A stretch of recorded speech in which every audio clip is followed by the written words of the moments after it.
Hey, it's Allie with Seattle Coffee Gear, and today we're actually at the Bellevue store. We are visiting our R91 and the GS3.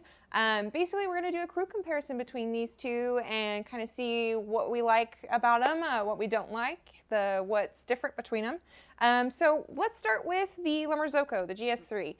This machine has been out for a long time and is kind of really well known for being a really high-end, nice home unit.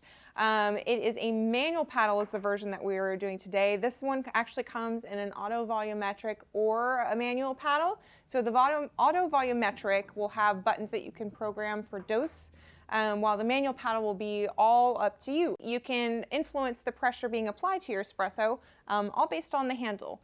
So the cool thing about that is that you'll get different flavors out from it, and you can do a lot of really cool things with like pre-infusion and ramping up, ramping down, and that sort of thing. But it's all up to you to make that happen. So it's very determined on how consistent you are and being able to do that repeatedly. So couple things that this machine has is going to have a mix valve for your hot water. So basically adding some cold water in with the hot so it's not so sputtery when it comes out the spout. Not a lot of home machines have this feature, really very, very few. But actually both the Marzocco and the R91 both have that. They also have insulated steam arms, so both of them have something that's going to help prevent the milk from burning onto the steam arm after you're finished using it. Gives you a little bit more time to reach for that rag, wipe it off so it's not so hard to clean. So overall, you can see the size of these machines is pretty similar. The R91 is about an inch taller overall and a little bit wider as well.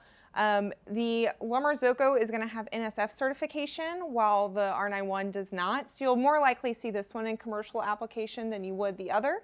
The R91 is very similar in function, but it's just not really designed to do that sort of service. So if we're moving over to the R91, it has a lot of the same features that we talked about. Still a mechanical paddle. This one just comes in the mechanical paddle version, but they've kind of built in an auto volumetric feature into this machine. So basically, while you can still do that manual paddle influence, it'll save it so it's easier to create. You can just hit a button the next time, if you really like the way you profiled that shot, you hit that button and it'll do it again for you. Where on the GS3, it might be a little bit more difficult to do that because it is so manual. You'll have to remember and do the best you can to recreate that shot. Now, overall, these two machines are going to be pretty similar. There's some obvious differences in their appearance, their styling, that sort of thing. You should be able to make very similar shots, but we're going to try that out. I'm going to brew an espresso and a latte on each, or what we call like a 1-in-1. I'll do that, compare them, and we'll try them out. Okay, so we're back. I prepped my shot. I just did all the grinding off camera for you. And I have a shot glass here, and I'm just going to weigh it out. I dialed this in earlier to be a little bit of a longer pool because we're doing a single origin Ethiopia coffee today from Olympia. So it's going to be a little bit of an unusual recipe for me. I did 19.5 grams in. Usually Olympia coffee, they're really into their standard 18 grams in recipe, but guidelines, not rules. So the last time I pulled this shot, it was dropping or finishing, ending at 36 grams at around 32 seconds, I think. So yeah, we're already kind of getting up there.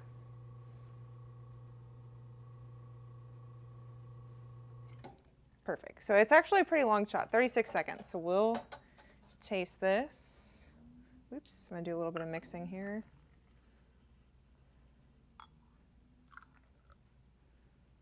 Just so I can taste all of it.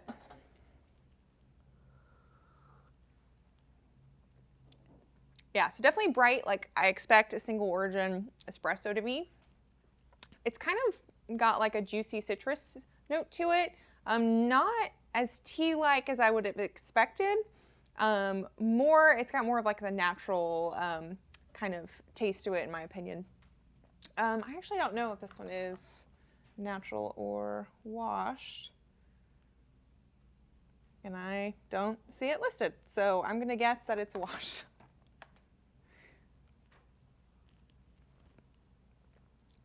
Overall, that's a pretty good espresso though. I'm pretty pleased with that. I didn't do any fancy pressure profiling with this one, just because we talked about I want it to be a fair comparison between the two.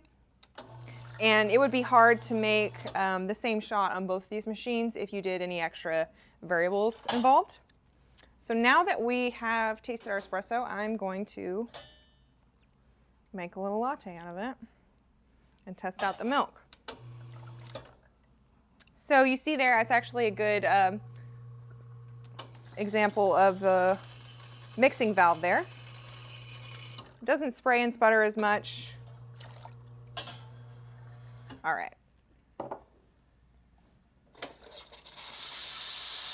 So there is going to be a lot of condensation in these steam arm here. It is longer, so that's going to be kind of just the way it goes. So make sure you give it a good purge before you start steaming.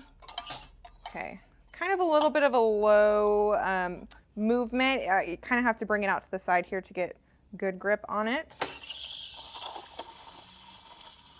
I do love machines with a lock-on feature though for steaming. It is nice. Their little lever.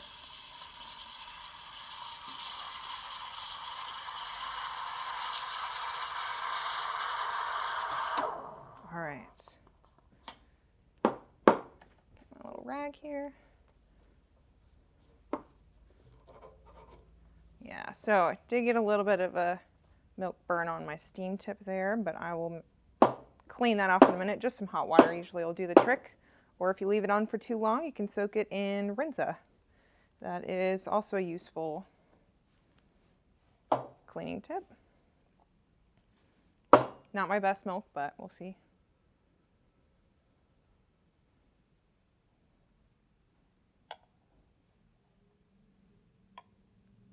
Yeah, a little chunky on the milk there, but take what you can get. Overall, pretty nice. I think that milk was definitely my fault, not the machine. Pretty nice foam. It was quick. It was easy. It does make a swirl pretty easily for you as well. I do like the no burn steam arm. It makes it easier and cool touch to hold up here, so you're not have to worry about, you know, touching something super hot. Looks like a great latte. I'm not going to drink that because don't do dairy. But we are going to move on to the R91. I'm going to prep that shot and be right back. Okay, so we're back and I've got my espresso all set up and ready to go. Locking it into place. Perfect. So you're going to see, obviously this one has an LED screen or a display there and touch screen display there, sorry. So it's going to kind of tell you what I'm doing here. So I'm going to do my best to get right on 9 bar. 9.6, so I'm going to leave it.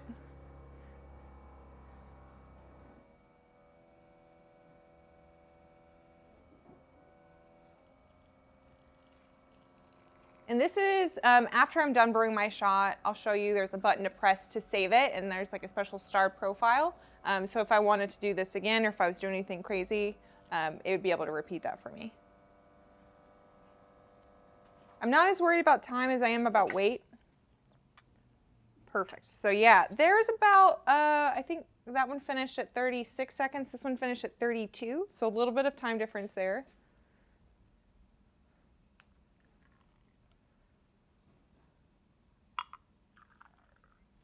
It's probably the best you can get though, considering it's the same grinder for 2 different machines. All right.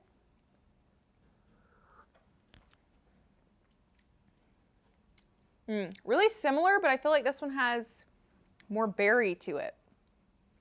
Yeah, more fruit forward than the other one. The other one was more floral, bright tea forward. So this one's got a little bit more depth. I think it tastes a little heavier body too, which I don't know what. Tastes good. Different. Good. All right. So now we're going to take the other shot and steam some milk. Hot water feature there.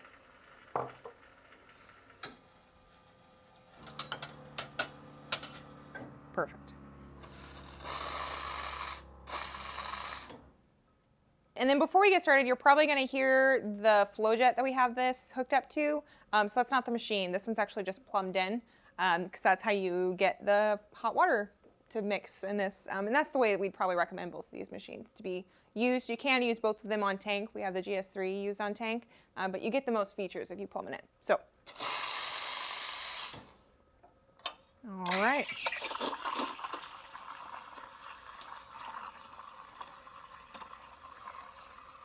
So this one did get hot.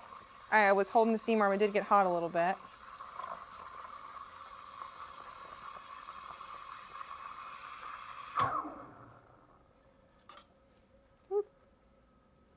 I had the towel a little bit more readily available there. But no milk left over. I oversteamed this one as well. They're both really powerful compared to the machines I've used recently. Pour out a little bit of extra foam.